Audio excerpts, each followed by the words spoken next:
1 متر چوارگۆشە لە شوقەیەکدا دەگاتە 1100 دۆلاری ئەمریکی کە ئەم پرۆژێ و چەندین پرۆژەی دیکە کە لە هەولێر و هەرێمی کوردستان دروست کراوە بەخەونیش لە بەغدا و بەشەکانی عێراق نییە. با بچینە بەغدا وەک دەگوترێت لەوێ نرخەکان مرۆڤ تووشی شۆک دەکات.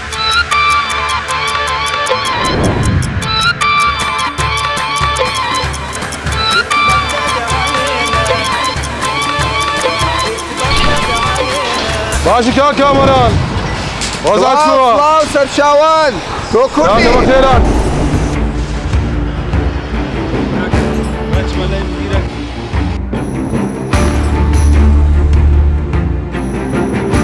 لە هەولێر هاوشێوەی ئەم خانووە ئێستاوە دەبینین لە جۆسایدێکی 30 مەتریە، یعنی چەندی بۆ دادەنێن 25 دەفتەر 30 دەفتەر، یعنی با کاکە 50 دەفتەر بێت. بەڵام ئەو خانێک کەلاوەیە لە بەغدا دەزانن نرخەکەی چەندە؟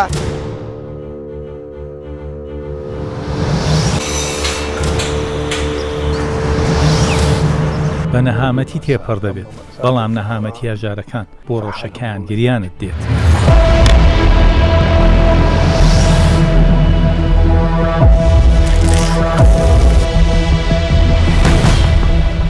ئەمانەی دەیبینن گەنجەکانی بەغدان یاری بە کۆنکان دەکەن، بەڵام لەسەرەوەی خۆیان دەستڕۆشت و دەوڵەمەندەکان یاری بە ژیانیان دەکەن.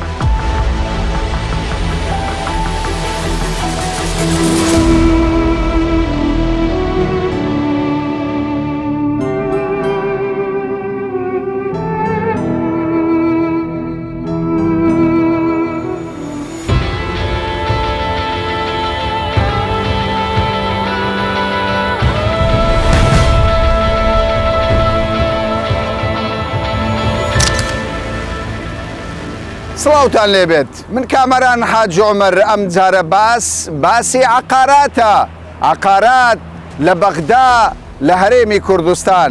من ئێستا لە ناوچەی زێڕینی شاری هەولێرم کە گرنگترین ناوچەی عەقاراتە لە شاری هەولێر. لێرە 1 متر چوارگۆشە لە شوقەیەکدا دەگاتە 1100 دۆلاری ئەمریکی کە ئەم پرۆژێ و چەندین پرۆژەی دیکە کە لە هەولێر و هەرێمی کوردستان دروست کراوە بەخەونیش لە بەغدا و بەشەکانی عێراق نییە. با بچینە بەغدا بزانین عەقارات لە بەغدا بە چ شێوەیەکە وەک دەگوترێت لەوێ نرخەکان مرۆڤ تووشی شۆک دەکات.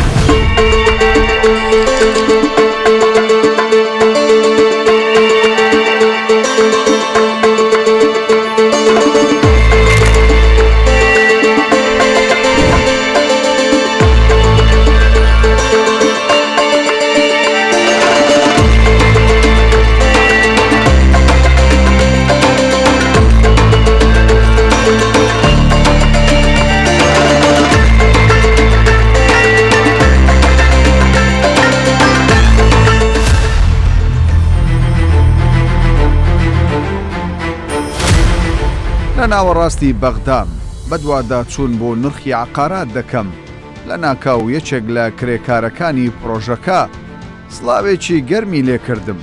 باشی کا کامەران وازات شو سەرچاوان تۆ کوردی خێرات بەڵێ حالێوە باشە؟ الحەمدولیلا تۆ بەڵێ خەت چێ دەرێ ماندوو نەبی کامەران لێرە کار دەکەی؟ ئەرێ وەڵڵا ئەو چۆن ئەمەت ناسیەوە؟ وەرە کووناتان ناسم. ئای دەستخۆش ئای دەستخۆش دەمێژە لێرە کار دەکەی؟ وڵای تەقریبەوە 6 مانگە لێرە. 6 مانگە. بەغدا چۆنە؟ وەڵڵا الحەمدولیلا خۆشە. خۆشە. لێرە شت گرانە یان هەرزانە؟ وڵای گرانە.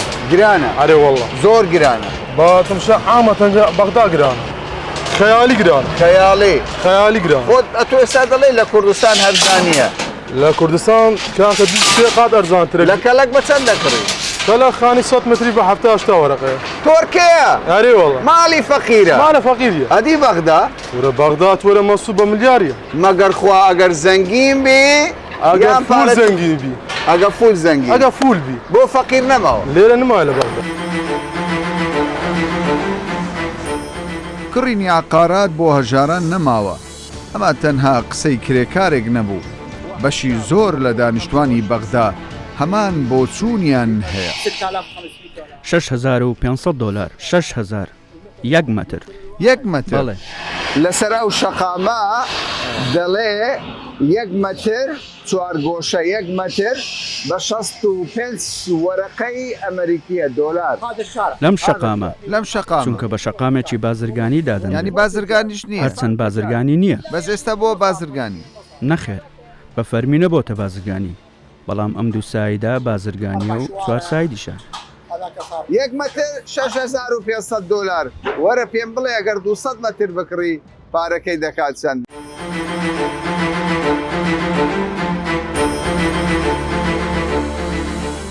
ئێستا بەغدا بۆتە دوو بەش شەقامی هەژاران و شەقامی دەوڵەمەند و دەستڕۆیشتوەکان.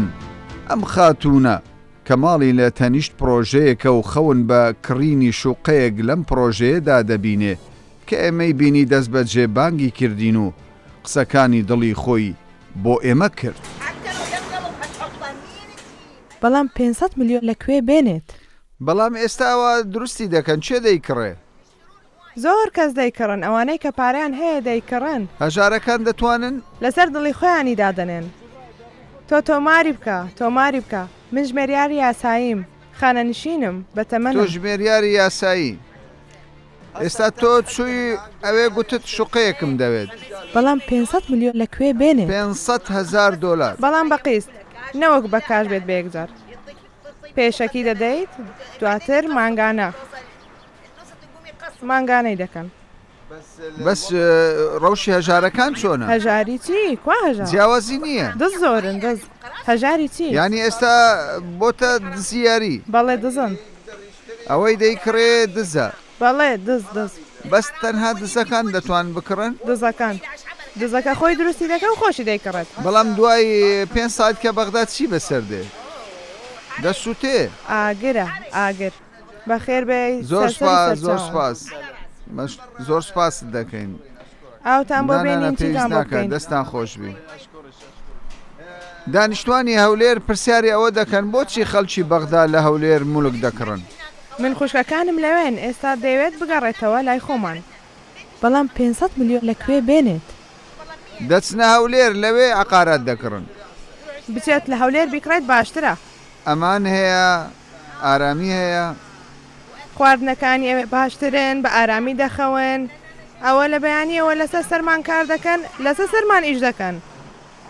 ینی کێشەیەکی یەکجار زۆر هەیە دەنگ. بەڵێ نەدەتوانین بخەوین نە نەخۆشێک بەردەوام ئیش دەکەن لە سەرمان.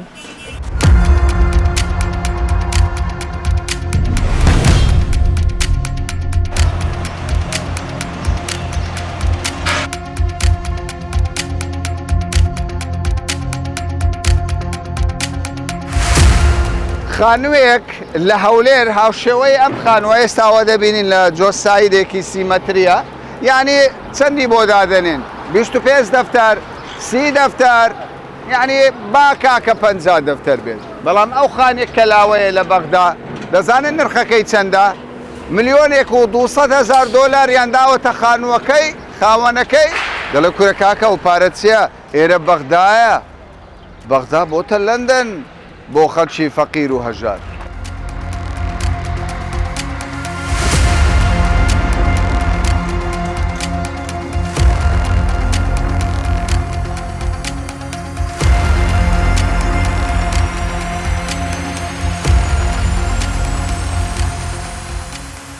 هەوڵمدا شوێنێک بدۆزمەوە کە بەهاکەی لە باشترین شوێنی هەولێر نزیک بێت بۆ 1 متر 4 گۆشە ملیۆنێک دینار بێت. هاوڕێکم پارچە زەویەکت بە فرۆشتن داناوە ئەوەی ڕوکنە بازرگانیەکە مەتری بە چەندە؟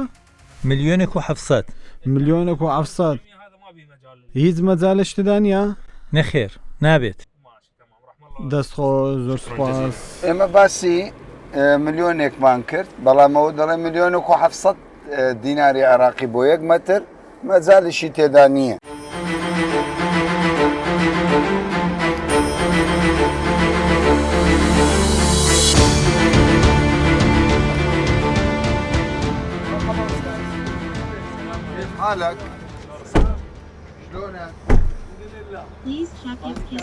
گرانی نرخەکان لە بەغدا وای کردووە چینی مامناوەند بە دوای شوێنی تەجاوز و زەوی کوشت و کاڵیەکان بگەڕێت.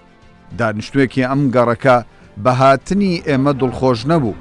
داوای لێکردین زوومی کامیرەکانمان لە شوێنی زبڵ و خاشاگ و تەجاوزی ناوچەکە دوور بکەوینەوە. لە عرفات و ئەمیرات لە عرفات 1 متر بە دەفتەرەکە 10,000 دلار. 1 متر بە دەفتەرێک دۆلار. باڵی دەفتەرەکە کاکە لەو کاتەی ئەو ڕووداوانەی ڕوویانداوە لە نێوان ئیران و ئەمریکا بازار هەمووی وەستاوە.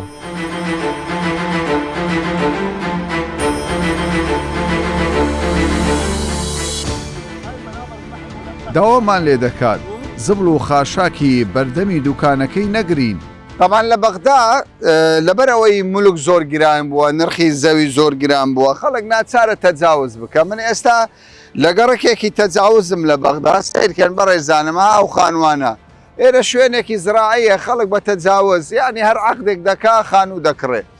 دەزانی ئێستا مەترێک ئەو زەویە مەترێکی ئەم خانووە بە چەندە؟ ئەم بەڕێزە لەو بەریە دەڵێ 1 متر لێرە بە ملیۆنێک دیناری عێراقی بە تەجاوز ناکڕی.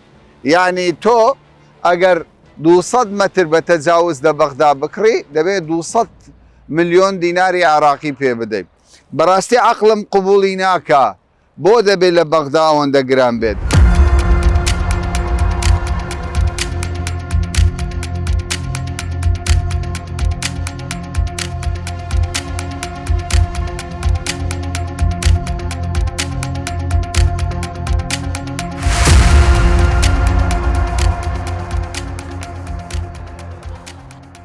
پەرۆشی وەرگرتنی ڕای هەژاران بووم لە بەغدا.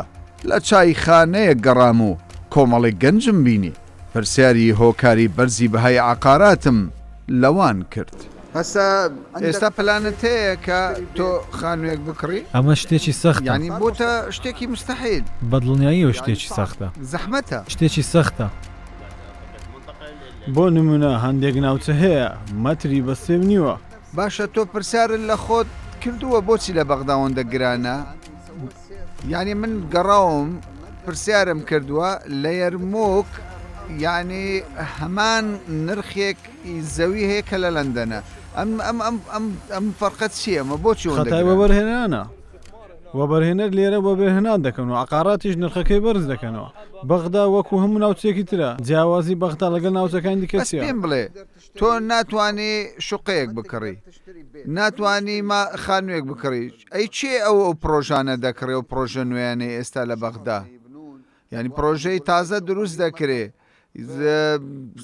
چوارگۆشەی 100 مەترە بە 9 ملیۆن دلار بە ملیۆنێک دلار. چێ دەتوانێت ئەم شوقانە بکڕێ؟ ئێوە دەتوانن؟ ڕاستە ئێوە خەڵکی بەغدانین ناتوانن بکڕن؟ بەڵێ. ئەی چێ دەیکڕێ؟ نایکڕین مەگەر چینی مامناوەند بتوانێت. چینی خوار و نەدەتوانێت شوقە بکڕێت بە 9 ملیارد دیناری عێراقی. کۆمەڵگەی ئێمە دوو بەشە، بەشێکی مامناوەندە و بەشەکەی دیکە بەشی خوارووە. کێ دەتوانێت بکڕێت مەگەر چینی سەرو؟ بەغدا بۆتە بۆ خاوەنەکەی یان خەڵکی بێگانە هاتوونەتە ئەو شارە؟ نەخێر بێگانەشی لێ.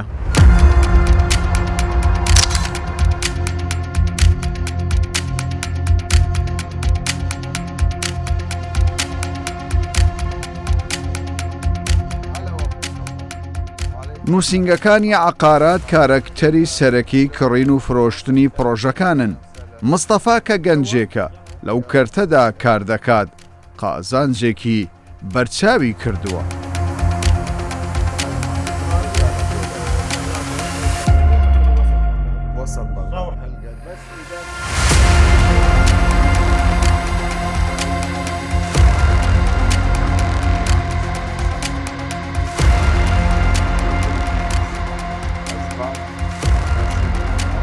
ئەمە لە دەرەوەی بەغداین، ئێرە شوێنەکە پێی دەگوترێت دۆرە. دۆرە چییە؟ زەویەکانی چییە؟ زەویەکانی زراعین، کوشت و کاڵین، تاپۆ نییە.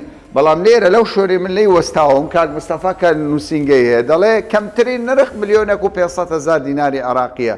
1 متری 4 گۆشە بە 10 وەرەقەیە. ئەدی کاکەمانە بۆ دێن لە هەولێر بە کەیفی خۆیان هەر شوێنێکی ڕاقیە لە هەولێر دەکڕن و پیاسە دەکەن. لێرە تۆ 200 مترێکت هەبی بیفرۆشی باشترین مولک لە هەولێر دەکڕی دەتوانی بلە ئەمپار پیاسە بکەیت بۆ نمونە پرۆژەیەکی دیکەی زەبەلا.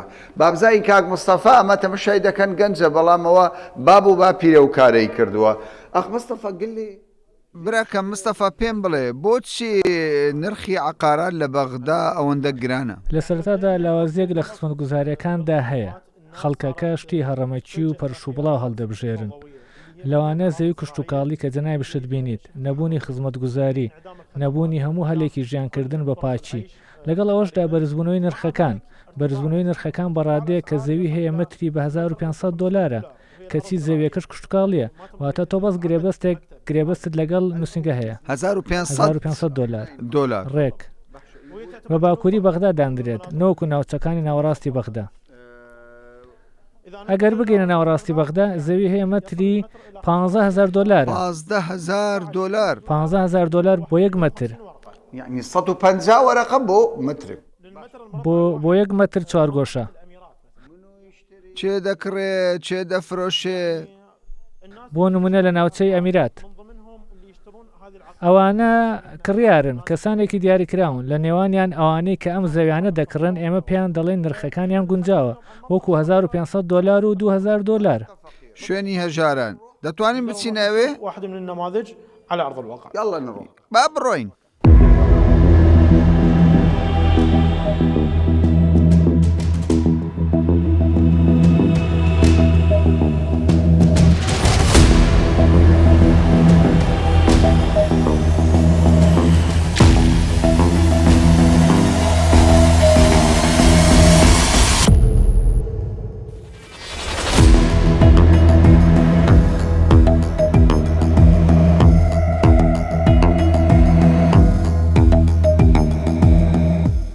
طبعا بەڕێزانم ئەمە گەڕکێکی شاری بەغدایە ئەمە 2 ساڵ بەر لە ئێستا ئێرە دەشت بوو جۆ و گەرمی لێ دەچێنرا بەڵام ئەوە خەریکن لێرە لەسەر ئەرزی کوشتتوکاڵ خانوو دەکرێت ئێرە ئەو شەقامەی دەبینن مقاولەکان دروستیان کردی حکومت غایی بە لێرە خەڵک بەو خۆی خانوو دروست دەکا بەڵام وەرن پێتان بڵێم نرخی ئەو گەڕەکە بکات دەتوانم بڵێم بە شێوەیەکی یاسایی لە دەرەوەی بازنە تەنها عەقدێکە دەزانن ئەوە بە چەندە؟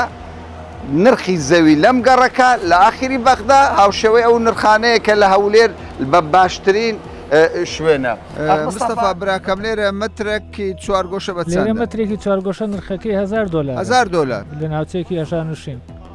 بڵێ لە ناوچەیەکی هەژارە بڵێ یعنی خەڵکی هەژار و مامناوە لێرە دادەنیش. ئەمە زەوی کشتتوکاڵیە زەوی کشتتوکاڵی نیشتە جێبوون. زەوی کشتتوکاڵی تەنیا گرێبەستێکە لەگەڵ نووسنگە بەبێ بوونی هیچ تاپۆیکی تۆمارکراو کە لە فەرمانگەکانی حکوومەت بوونی هەبێت تەنها گرێبەستێکە و پەنجەمۆر دەکات و زەویە گوەردەگرێت. ئەو کاک مستەفایە گوتی کامەرا 4 ساڵ بەر لە ئێستا 5 ساڵ بەر لە ئێستا کاکە بڵێ تۆ 8 ساڵ بەر لە ئێستا داهاتی لێرە دۆنمێک 2500 متر دەکڕی بە 50 وەرەقە بەڵام ئێستا دەزانین دۆنمێک بۆتە چەند باسی میلیۆنان دۆلار دەکەن ملیۆنێک 2 میلیۆن 3 میلیۆن دۆلار خەیاڵیە. کاکە جیاواز چییە؟ نرخەکان خەیاڵین زۆر بەرزن.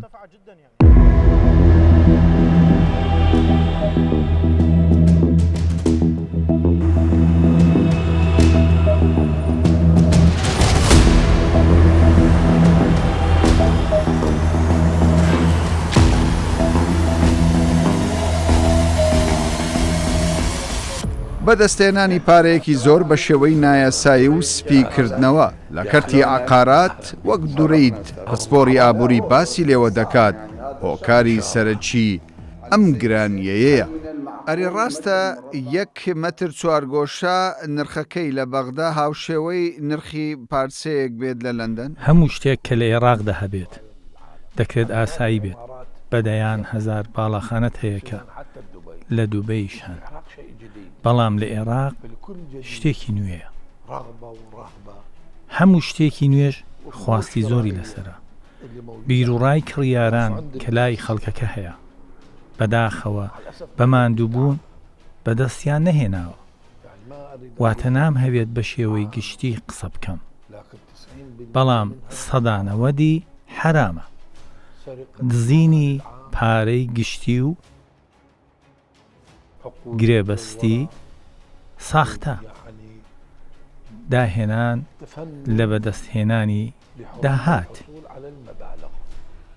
ئایا ڕاستە 1 مەتر 4 گۆژە نرخەکەی لە بەغدا هەمان نرخی 100% بێت؟ یەکێکە لە هۆکارەکانی بەرزبوونەوەی نرخی زەوی، بە تایبەت زەوی نوێیەکان. ڕۆیشتنی پارەکان بۆ وڵاتانی دراوسێ، نەبوونی سەقامگیری ئابووری، مامەڵەکردنی زۆر بە دۆلار. ئێمە بە دیناری عێراقی مامەڵەمان نەدەکرد مەگەر لە ناوچە زۆر نزیکەکانی خۆمان. بەڵام لە هەر شوێنێک دەتهەوێ بیکڕی دەڵێت ئەوەندە دۆلارەیە نرخەکەی. مامەڵەکردنی زۆر بە دۆلار بووە بەهۆی گەڕانەوەی پارەکە بۆ ئێرە لە ئێران، تورکیا، سووریا، لوبنان، تەنانەت ئوردنیش.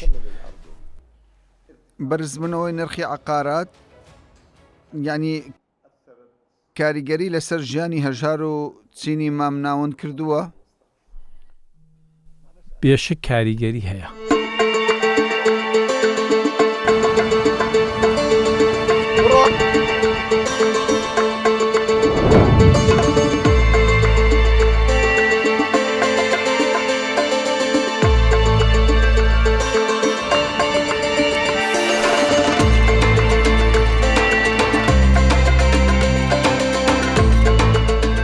بەڕێزانم، ئەو باڵەخانەیەی دەبینن ئەمە بانکی ناوەندی عێراقە. باڵەخانەکە زیاتر 12 ساڵە دەیانەوێت تەواوکەن تاوەکو ئێستا تەواو نەبووە.